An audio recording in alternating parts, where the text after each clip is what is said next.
dapat siguro magkakahiwalay mga models, right? Kasi parang pag sinasama-sama ko sila, parang agaw pansin masyado eh. I should be the star, babe, right? Jared, are you listening to me? What? Yeah. Yes, babe. Okay yung plano mo. Liar. Ano ba kasi yung tinitignan mo sa phone mo? Wala, babe. I was just checking my emails. Bakit meron akong feeling na may tinatago ka sa akin? Lately, distracted ka. Babe, our wedding's around the corner. Parang hindi ka seryoso, hindi ka excited.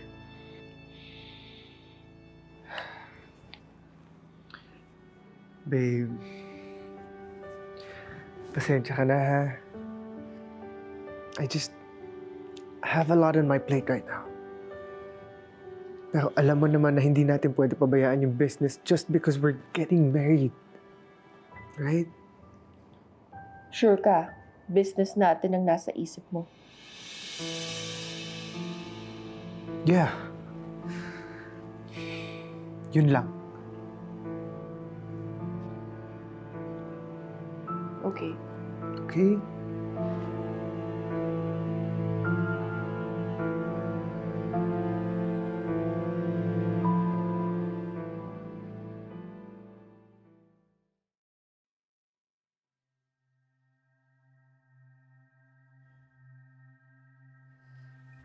Damn it!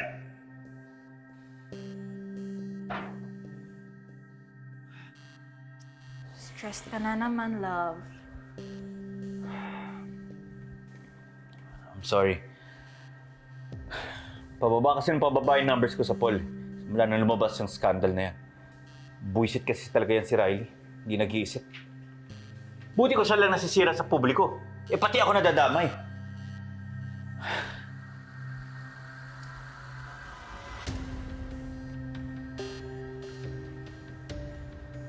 Alison, sabihin mo nga sa akin yung totoo. May kinalaman ka ba sa nangyari? Wala. I promise. Wala akong gagawin para ma-jeopardize yung political career mo.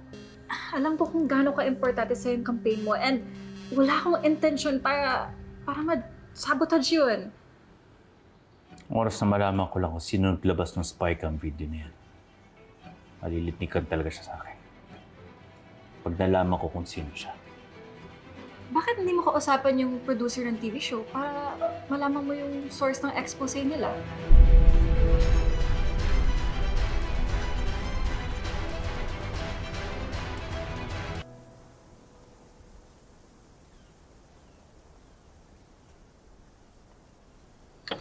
Oh, Greta. Okay ka lang ba?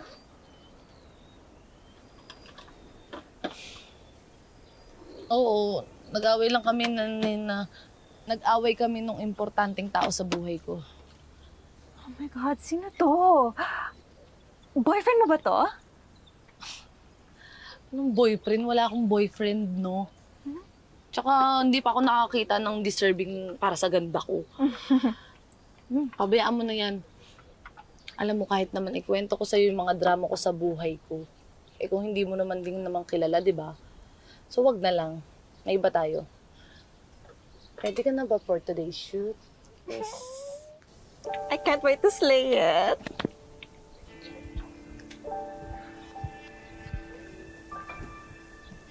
Hi, guys. What's How's up? everything? Oh, Jared Blair. Hindi ko kayo in-expect na pumunta dito. Anong ginagawa niyo dito? Andito kami to give you our wedding invitation. Oh my God! Next Tuesday na yan, ha? Excited na nga kami. Finally, magiging Mrs. Elisorio na ako.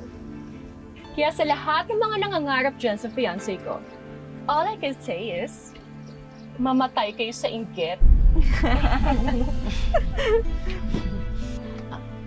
Congratulations sa inyong dalawa.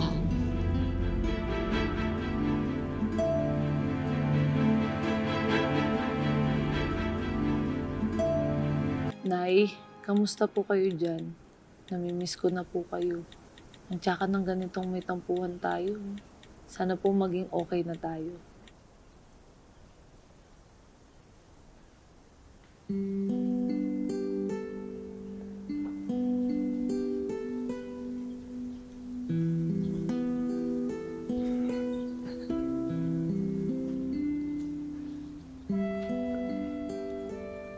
Greta, pwede pa tayo mag-usap? Oo naman, syempre. Pero bago tayo magchikahan, gusto lang kitang batiin ulit. Finally, mapapangasawa mo na yung long-time girlfriend mo. Alam mo, happy ako para sa inyong dalawa ni Blair. Are you really happy for me, Greta? Sa tingin mo ba, I'm making the right decision of marrying Blair? Oo naman, di ba matagal mo naman ng planong pakasalan mo siya. I thought this was what I wanted. Pero sobrang dami na nangyari. Ang dami nagbago. At dahil doon, I started having my doubts. I started questioning kung ito ba talagang magpapasaya sa akin. Parang bigla na lang nabuksan yung mga mata ko. At ang dami ko na-realize. Anong na-realize mo? I think I might be falling for someone else.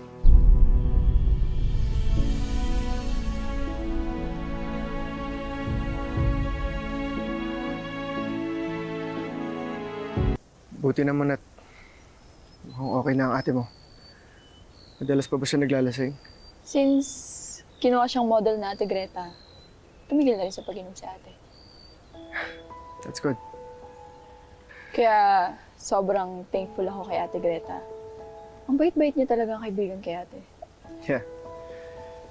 Greta is a really awesome person.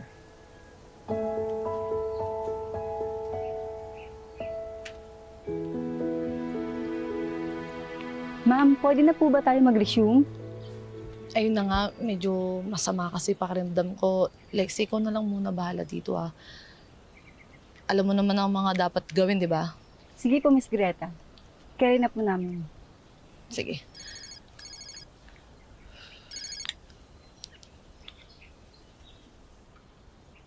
Hello, Nay? Nay? Nay, hindi ko po kayo marinig. Chappy ho. Nay?